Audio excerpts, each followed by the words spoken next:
আমি কিন্তু 8 থেকে 9 কেজি প্রায় 1.5 মাসের মধ্যে কমিয়েছি। তার জন্য কিন্তু প্রচণ্ড খাটাখাটনির কিছু দরকার নেই। মানে প্রচণ্ড পরিমাণে ডায়েট করছি বা খাবার দাবার না খেয়ে ওয়েট লস করছি, সেটা একেবারেই নয়। আমি যেটা ফলো করেছি সেটা হচ্ছে প্রপার টাইমে খাওয়াটা। সেটা সকালবেলা প্রথমে একটা মর্নিং ড্রিঙ্ক খাই, তারপরে 8:30 থেকে 9টা বা হার্ডলি 10টার মধ্যে কিন্তু ব্রেকফাস্টটা করে নিই। দুপুরবেলা যেই খাবারটা খাই সেটা মোটামুটি 2টো থেকে 2:30টার মধ্যে। সন্ধেবেলা একটা কিছু খেলে খাই, আবার অনেক সময় শুধু গ্রিন টিও খাই। আর রাতে যেটা ফলো করি, 8টা থেকে 8:30টার মধ্যে আমার ডিনারটা কিন্তু কমপ্লিট করে নিই। এটা কিন্তু ভীষণভাবে ওয়েট লসে আমাকে হেল্প করেছে।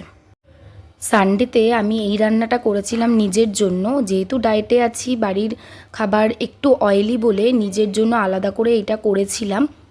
একটা বড় ভিডিও করেছি, সেটা গিয়ে চেক করতে পারো। আর আমাকে অবশ্যই সাবস্ক্রাইব করো বিভিন্ন টিপস নেওয়ার জন্য। টাটা।